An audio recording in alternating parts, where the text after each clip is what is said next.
Hey, good afternoon to everyone. Thanks for joining us. My name is Tommy Marks. I'm the Vice President and Chief Operating Officer of the Capital Region Minority Supply Development Council and the Director of the Virginia MBDA, which is the Minority Business Development Agency's Business Center located in Fairfax, Virginia, operated by the Capital Region, who's our President, Sharon Pender, is the operator and the mind and the brains and the mind behind operation of this business center. We've been around this center, been here since July of 2021 when we won the rights to operate a business center in the Commonwealth of Virginia. And with the business center, we provide technical assistance to the companies that work with us, or based on access to capital, trying to get access to capital, access to contracts, and working with the different agencies at the local, county, state, and the federal level. Today, which is I've lost track, but I think is our fifth annual Veterans webinar, and we have with us today Mr. Larry Stubblefield, who I will introduce here shortly, from the Small Business Administration, that will talk to us today about things that they do for veterans. Some housekeeping rules. If you have questions that got a chat, you can put your questions in the chat. We will entertain many of those as we can. We do have Larry and I are going to do a fireside chat, and we're going to leave time for questions, so that, because we know the importance of this is really not what he and I are talking about together, but what questions you may have that help yourself and others that are in the audience as we roll through this on this Veterans Day. And that's really the short of the rules. And I have a couple of announcements at the end, but we got a couple of survey questions, and I want to start with one so we know who we have in the audience, and if you're doing work with the federal government. So if we would get that's the first survey question, we'll greatly appreciate it. So if you take your time and answer this, or you're doing contracting with the federal government, simple yes or no, and we'll see the results of that.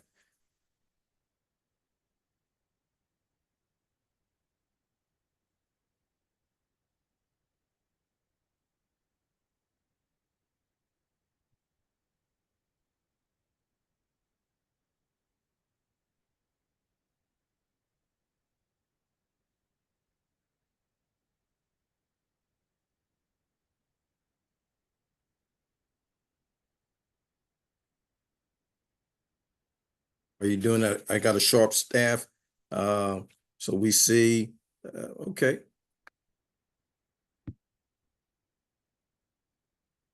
Pretty good audience out there. All right. And I told Mr. Stubblefield I would not eulogize him. He's going to come on and talk about his agency. You just simply know Larry is a longtime servant, both in the military and civil servant, serving our nation, and continues to do so.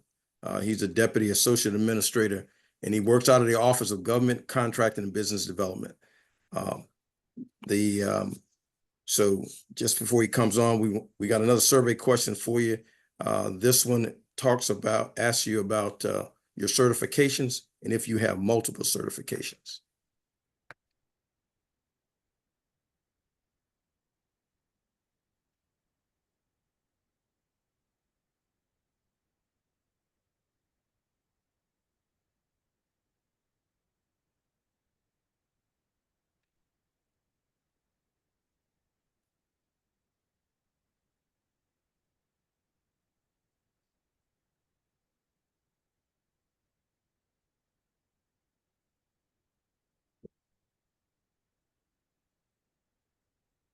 Okay, 69% have multiple certifications that are working with the federal government.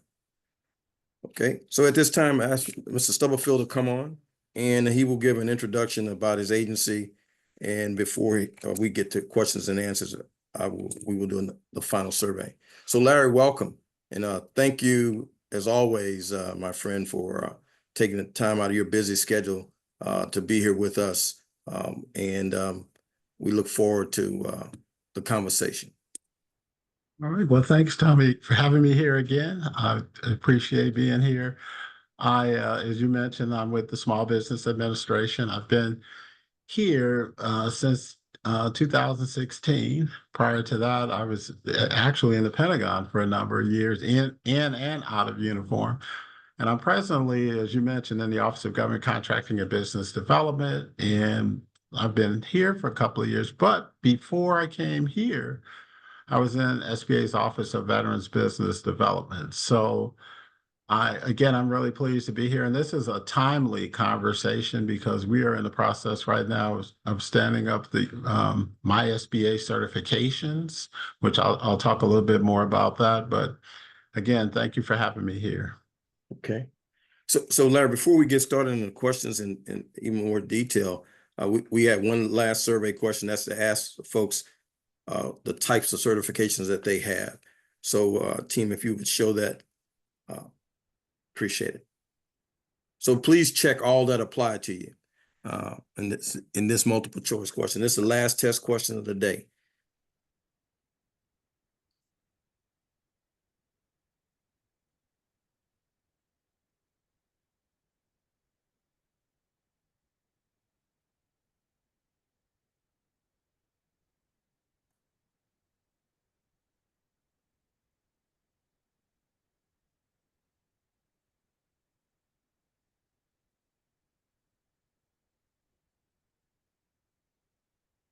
Okay. 47% veteran owned, 33 women owned businesses. Okay. All right.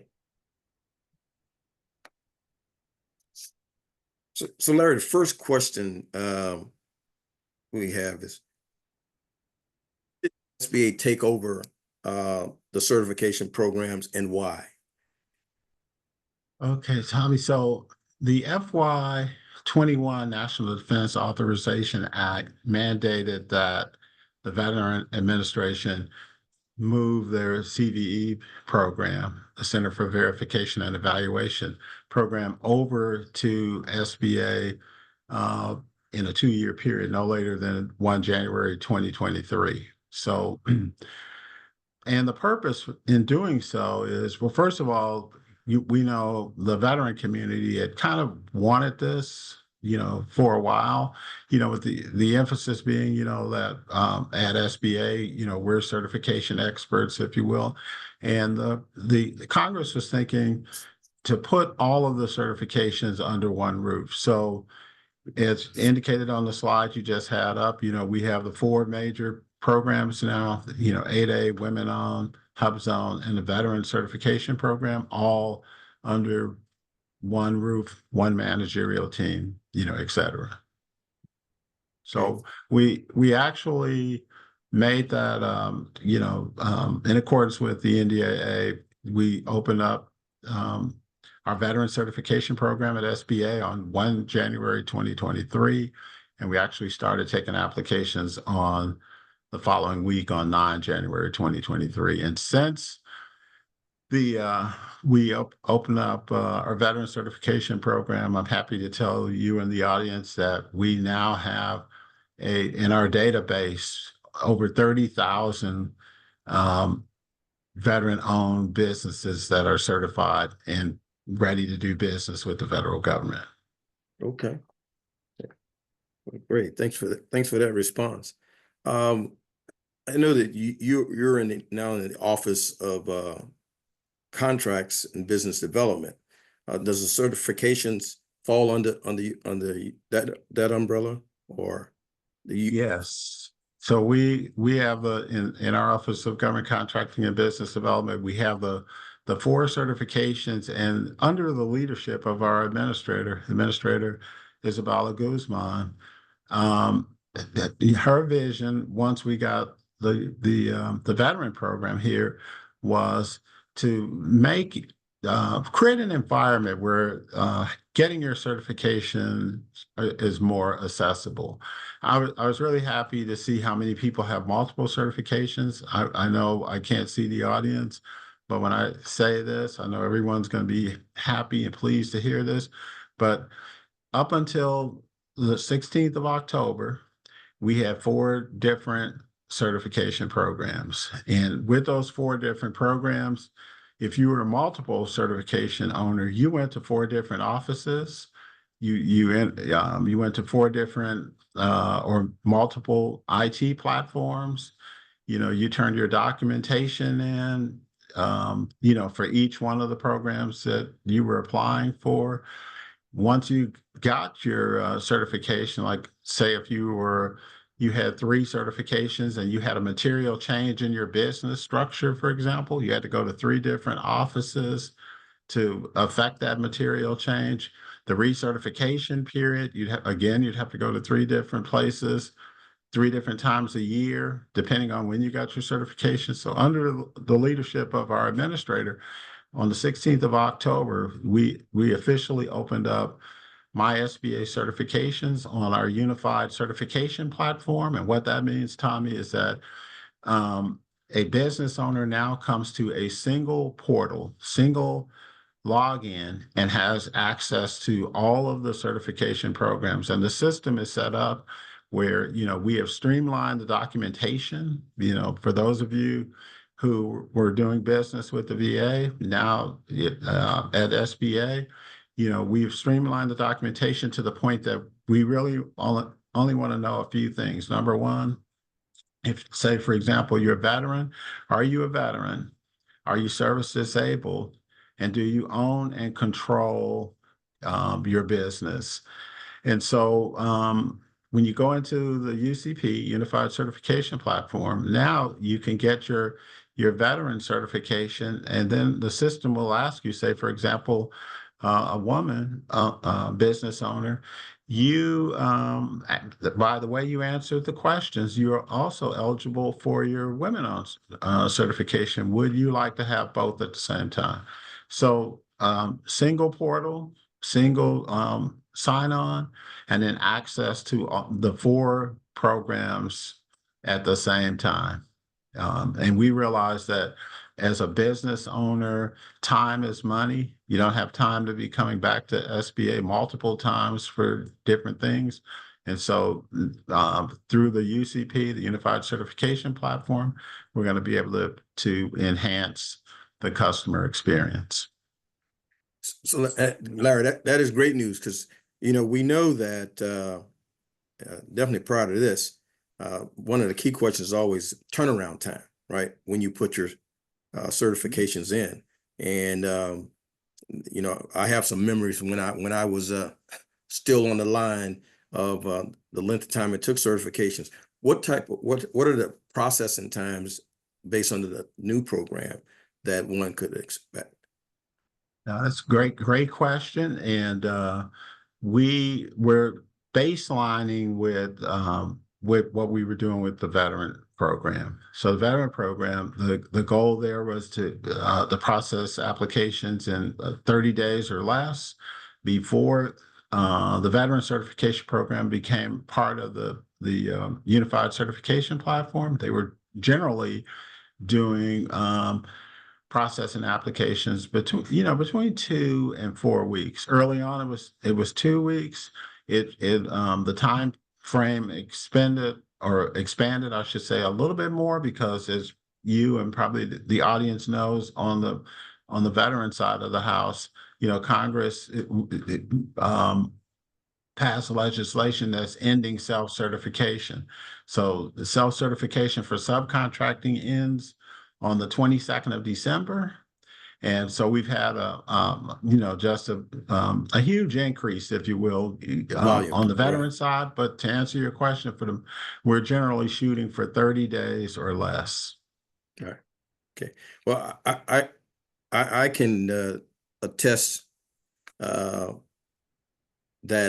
process works, because I put in January of this year for my service disabled veteran certification, and in 15 days it was completed.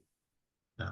And the beauty of that process too is that it wasn't all email conversation. There was a real live voice that when they had a question about my application, actually picked up the phone and called you. So, Well, thank you very much for that feedback. We're very proud of the way we stood the veteran program up, and the guidance to the leaders in the other programs. You will, baseline and measure yourself against what we've done for veterans, because we're not gonna do anything less for veterans than we're already doing.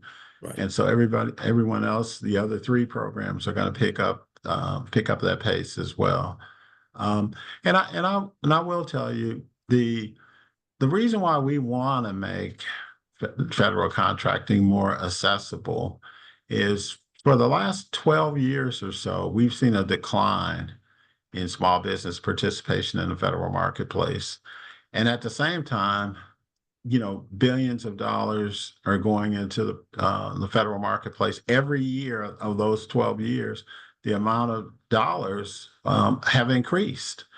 And so, now we're talking, as we see fewer small businesses participating, the impact on the industrial base, and so forth. And I wanted to share with the audience, we're still working through fiscal year 24 numbers, but in fiscal year 23, the federal government awarded $178.6 billion to small businesses. And that was an increase of $15.7 billion from FY22. And for veterans, the veteran small business community received $31.9 billion in federal contracting. And that was an increase from fiscal year 22, when that number was $28.1 billion. So the federal marketplace is a very lucrative environment. And, and going back to what I said earlier about, the industrial base, and we know, I had never thought about this until I came to the Office of Government Contracting and Business Development. And in fact, when I got to SBA period, in the media talks all the time about corporate America. But when you go home tonight, look around in your community. Our communities all across the country are made up of small businesses. Small businesses, the 33.5 million small businesses in our nation, fuel and drive our economy, to include our veteran business owners. So we want to make sure that we are at SBA, we're the advocate for the small business community, and we want to make sure that small businesses are at the table, participating and engaged in those opportunities. Okay. So Larry, what type of, based on what you and your people have done, what type of mistakes have you seen when one is applying for certifications? Okay, so one thing, the FY21 NDAA that moved the program from the VA to SBA gave the VA the responsibility of verifying veteran status. So when we get a veteran application in, the first thing we want to know, and we get this from the VA, is this a veteran? Yes. Is this a service disabled veteran? Yes. We're good to go. Then we start processing the application. So one thing that we see that comes up from time to time, Tommy, is the VA is unclear on status. And so then what we have to do is work with the business owner to get them back to the VA. Sometimes it's a DD-214. Sometimes, people get out through DOD, and then just trying to coordinate that, help the service member coordinate that effort so that the VA would come back and say, yes, this is a veteran. Yes, this is a service disabled veteran. So that's one part of it. Make sure that your status, Right. that you're in good standings with the VA, so that when we reach out and they answer those two questions, we're good to go. And then the other part of this, I mentioned earlier, we want to know, if you're a veteran, your veteran status, but then we want to know that you actually own, and control the business, to include the day-to-day management of the business. I think everyone here knows that. I always say, if you put $2 on the table and just walk away, a criminal will show up. So every now and then we get these shadow companies that are really not owned by veterans, and owned and controlled by veterans. So I would say, some of the things that we see from time to time is, when we talk about ownership and control, like if in your operating agreements and bylaws and things of that nature, if there's requirements in there for, like, say, to make a business decision, you have to have a super majority, for example.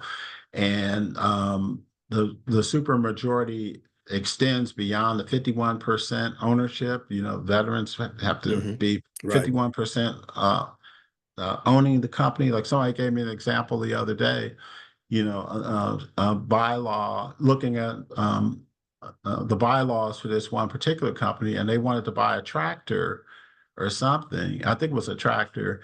And the veteran couldn't buy the tractor unless he got approval from other members on the ownership team. So you want to be clear that there's 51% ownership by one or more veterans, and that you do make the decisions, hiring decisions, buying decisions, looking, your strategic, decisions for future, growth and things of that nature. You want to be perfectly clear that the veteran is the owner and doesn't have to have like unanimous decisions, or things of that nature, where Understood. other people who are non-veterans are kind of controlling the company as well. Absolutely. Absolutely. So this next question deals with, I'm a service-disabled veteran, fully certified and doing business, but I pass away. Can that certification be transferred to a family member? And if so, which family member?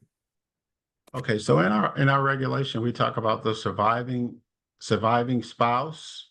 Okay. And if the spouse has acquired the business interests, and is a part of the business now, the spouse is qualified for the program. And so, and that stays in effect. It terminates if the surviving spouse remarries, or gives up ownership of the company, or it terminates after 10 years if the death was due to something that was service connected.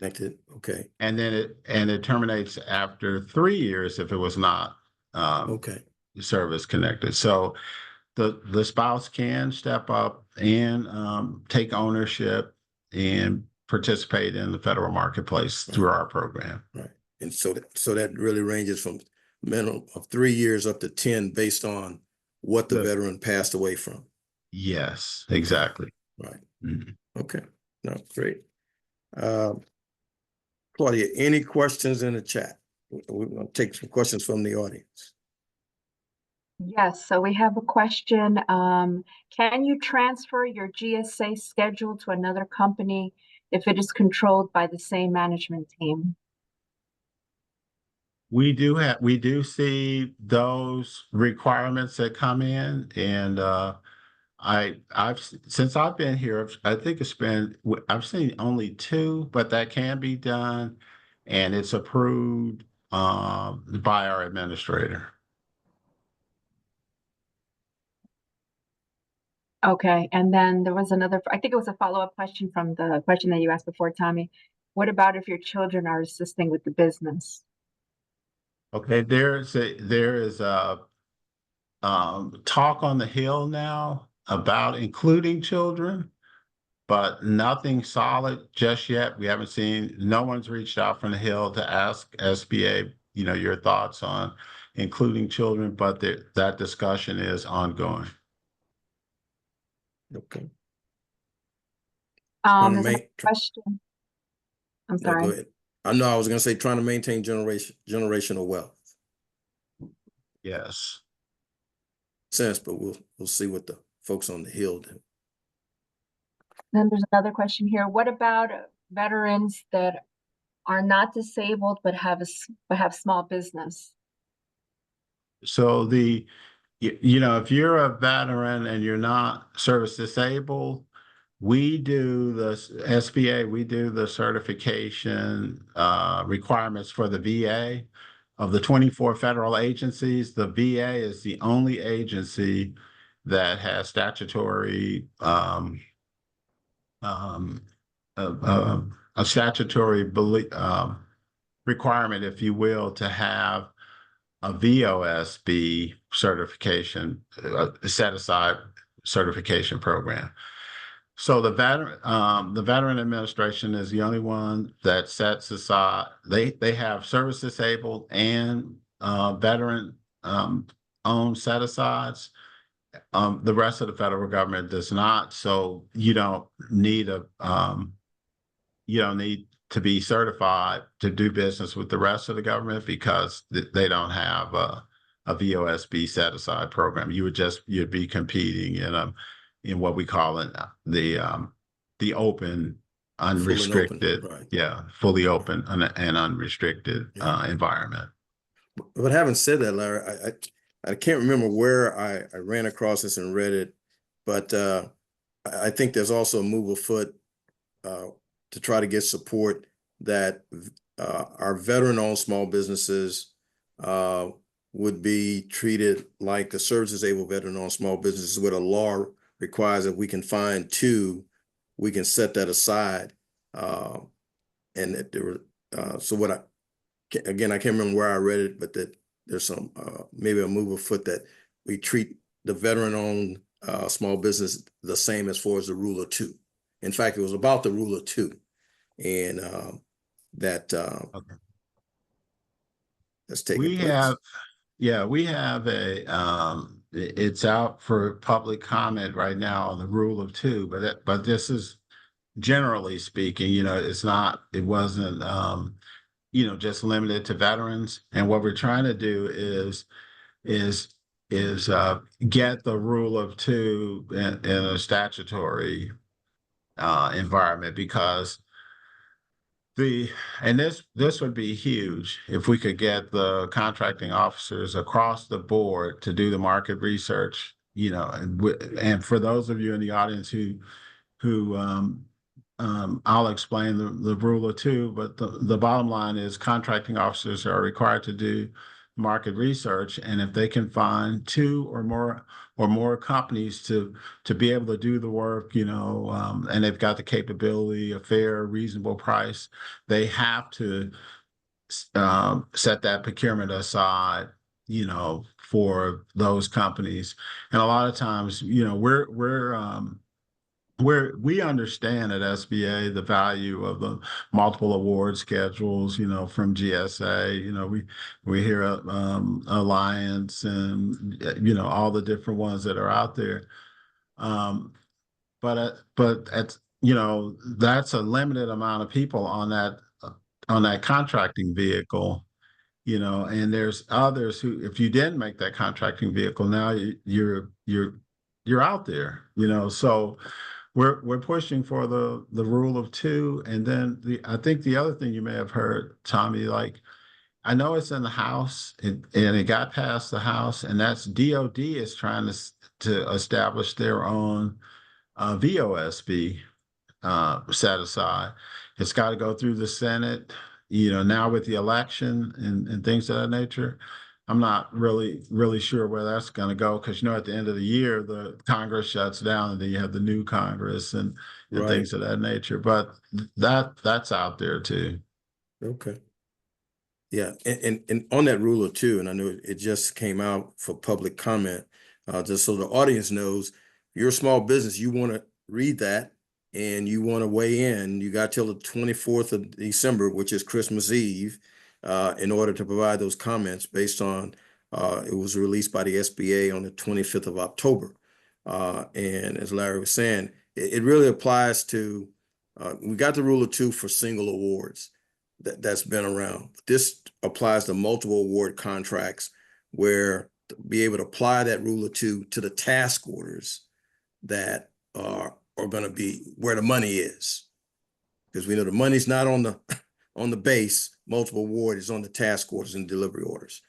And so, and being able to bring more folks to the table, which you're talking billions of dollars, as Larry mentioned at the beginning, how every year it has increased. We're talking billions of dollars that small businesses could have an opportunity to include, help increase, reverse that decrease in small businesses in our industrial base in order to, shore us back up. Because, the industrial base in particular has gone way down as far as the number of businesses in it, small businesses, which all ties back to national security, at the end of the day.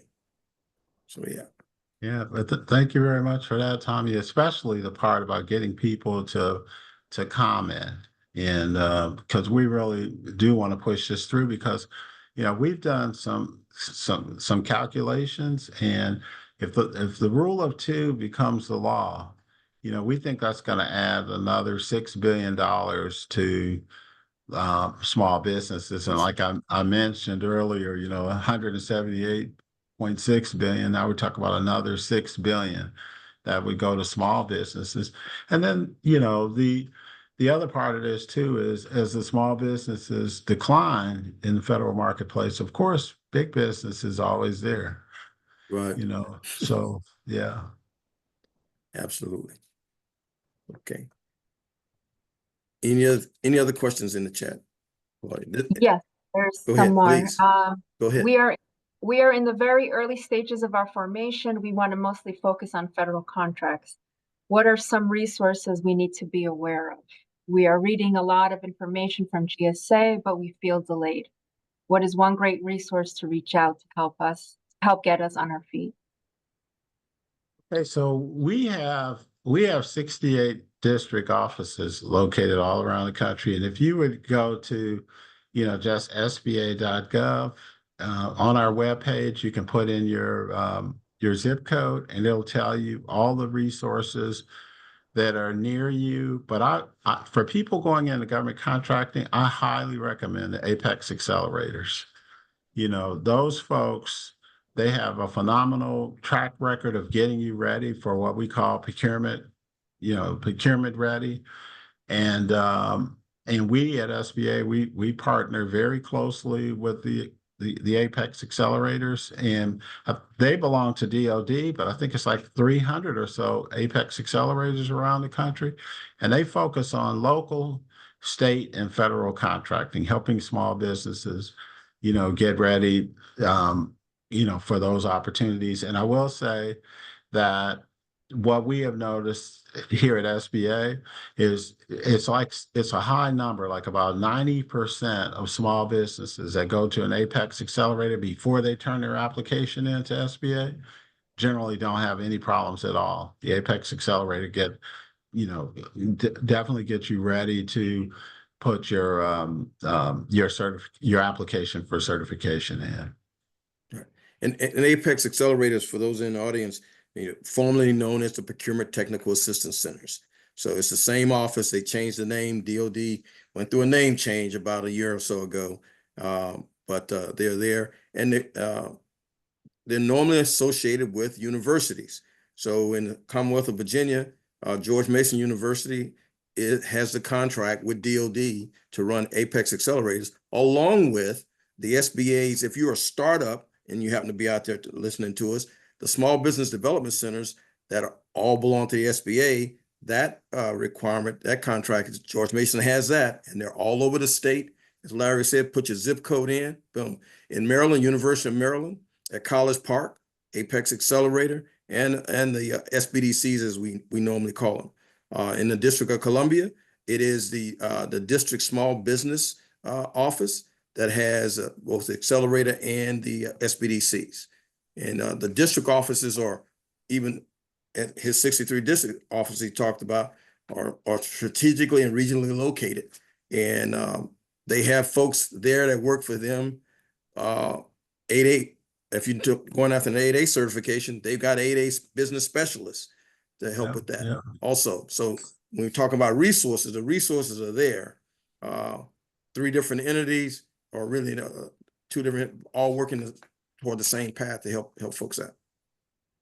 Yeah, like I said, that SBA.gov, and when you put your zip code in, and I really would urge everyone to do that, because the thing that gets me sometimes, and I was in our veteran business outreach centers.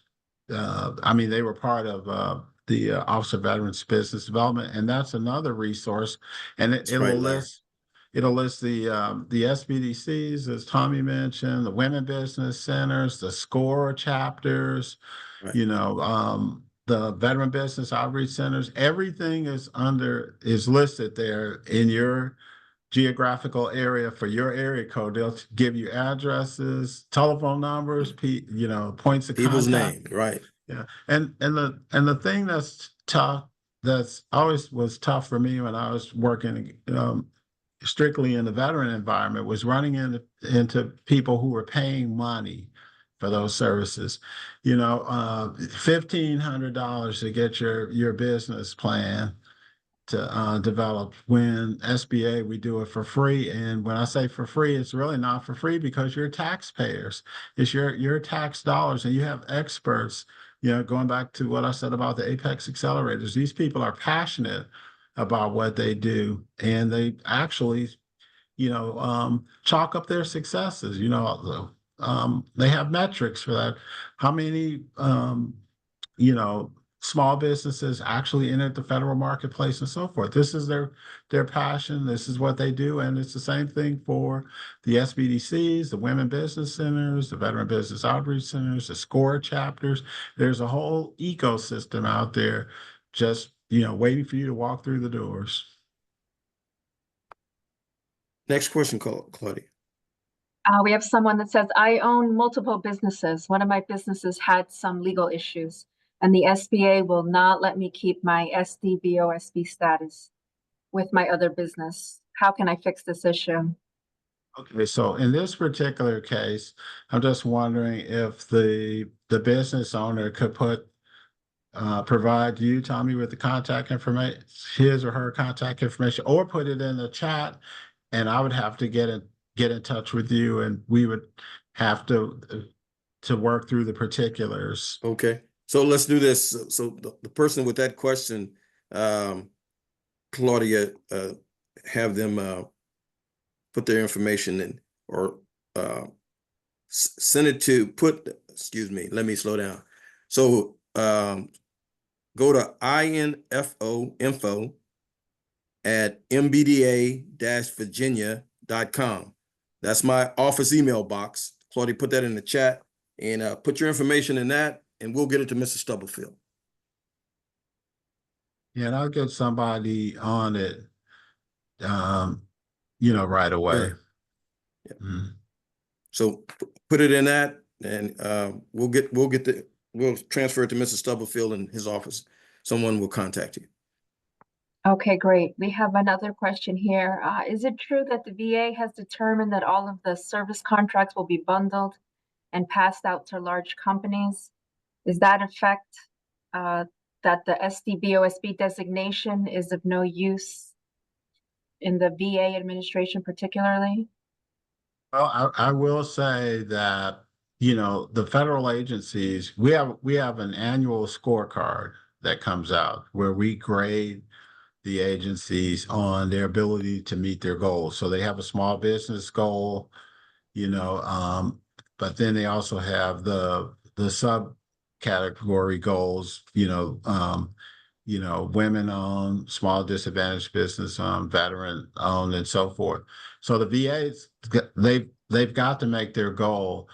Now, having said that, this thing about consolidating, if you if you're talking to a contracting officer and they tell you that they're going to consolidate or bundle something, you should immediately reach out to our office, and I should probably put my information in the chat too. But we have an Office of Government Contracting, that works with the agencies on bundling and consolidation initiatives, because our job, like I said earlier, is to make sure that small businesses have opportunities in these endeavors. And our director of government contracting, her name is Francine Morris.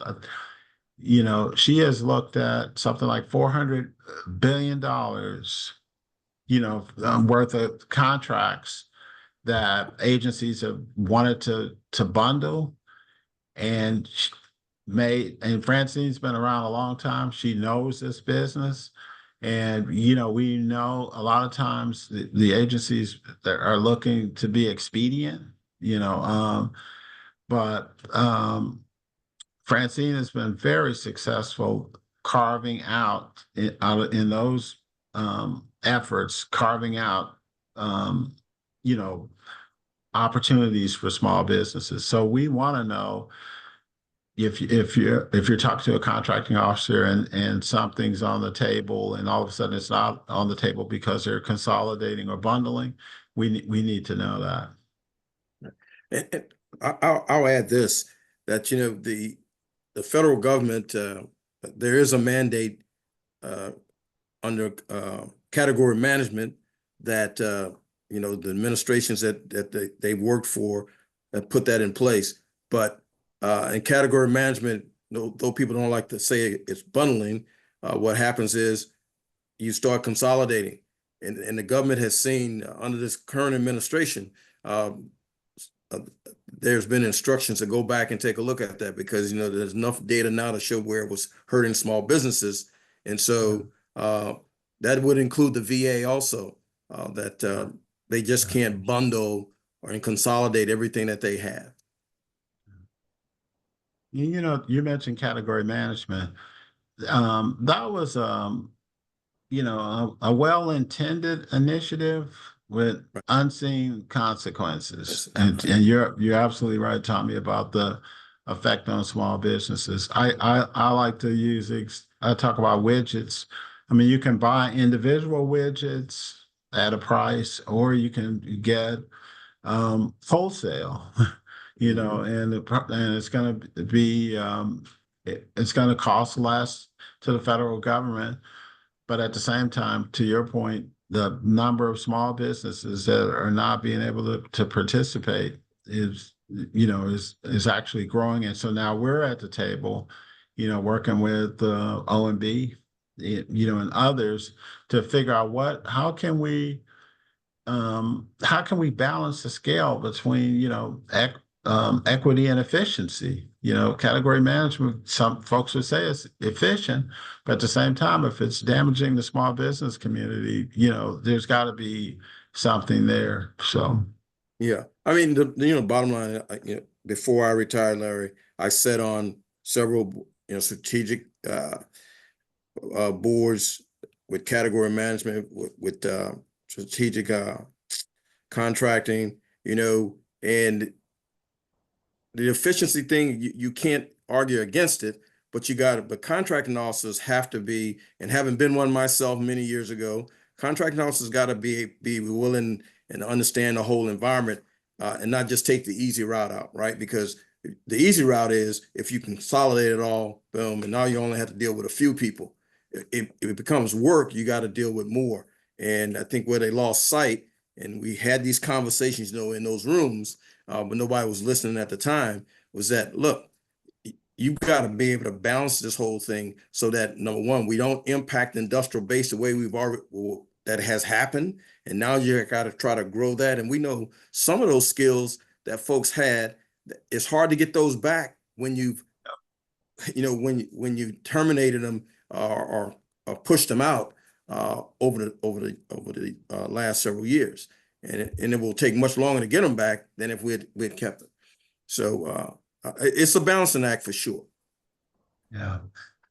Yeah, one of the things that I would like to do once the dust settles after the election and we get the new Congress on board. Now, of course, our political leadership would have to buy into this, but I would like to see some type of some type of study on you know, here is the landscape for government contracting and small businesses, you know, so I'm looking forward to the new leadership coming in. You know, we're putting together, you know, like talking points and things that we Right. want to talk about in all of our different offices here. And this is like top of mind for us to stop this slide in this decline, if you will, in small businesses in the federal market place. So this is going to be a focus for FY25, and especially when we get the new leadership in place, Right. that hopefully that they see this as important as well.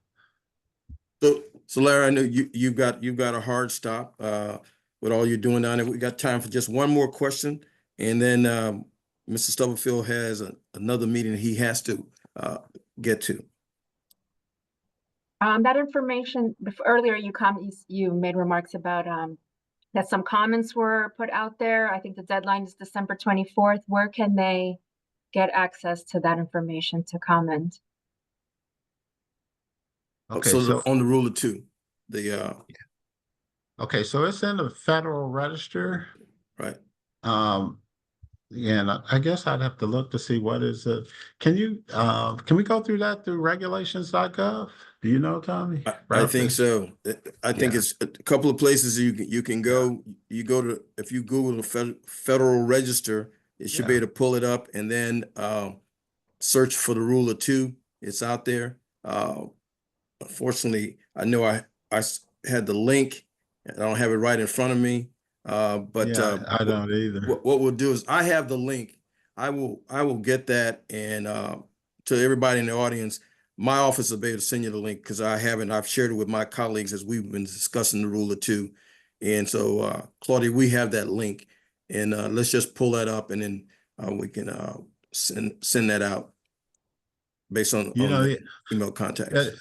The other thing I wanted to say about that real quick too, Tom, is, you know, in the comment period, you know, and beyond, I think one of the things we're going to have to look at, I'm just wondering if you would agree, because you had mentioned earlier, it's easier to deal with, you know, one contractor versus a number of contractors, and that's where the rule of two would come in at. But it seemed like to me, and you were a contracting officer before, like we need to have more resources in contracting offices. It seemed like, you know, 10, 15, 20 years ago, a contracting office had a robust staff. Right. And so this thing about, you know, category management and other, you know, strategic sourcing initiatives and things of this nature, it is, you know, it's kind of put in place now. We can reduce the staffs and things of this nature. I think that's something that we all, you know, whether it's the audience, you and I and others, you know, that are advocating for the small businesses, need to have that conversation on the table as well, and especially on the Hill. No, I agree. Yeah. I agree wholeheartedly. Yeah. So, well, Mr. Stubblefield, look, it's been great as always. Very informative. Every time we get together, you know, look forward to supporting you in any way I can, and in the audience that you know that we really are here for. Thanks again. I got a few announcements, but you don't have to stay for those that I can share with folks. Anything that you coming out of the SBA, just let us know, and we'll help you get it to the field. All right. And we go Thank from there. you so much. Thank you for having me here. Thank you for the great partnership, and happy Veterans Day to everyone. Same to you, my friend. All right. All right. So to the audience, again, thanks for tuning in for another great session. Hopefully it was very informative. You have our information. We'll get that link to you on the rule of two. The suspense date for your comments is December the 24th, Christmas Eve, by 11:59 midnight. That the SBA put that out there. In fact, Claudia just put the information in the chat, so we'll be on long enough for you to copy that down. But it's very important to read it. understanding. The bottom line is it simply comes down to if they can get this passed, then that means those the Rule of Two will apply to task orders on multiple award contracts where the money really is. When you win that MAC, as they call it, you get the money based on task orders. And so right now there is no Rule of Two application to that. So it's very important. And this is our chance to provide feedback. It's one thing to say what you want to do, but it's another thing to do it. And this is an opportunity when you got these comments. So on behalf of my president and the CEO of the Capital Region Minority Supply Development Council, I invite you to, on the 19th of November, we have our annual Leaders and Legend. The first one we're doing since 2019. Was the last time we did it at the MGM at National Harbor, where we also recognize publicly our top 100 minority business enterprises, and that would be showcased at this event. This is again the brainchild of my boss, and November the 19th, starting about 5:30 with a reception through about 9 o'clock with the main event in the MGM theater. Come out and join us. I think we got the link that we could put in the. I think it just flashed up that you can purchase a ticket to attend and enjoy the festivities that will take place there. So again, from I call it www.virginiambda.com.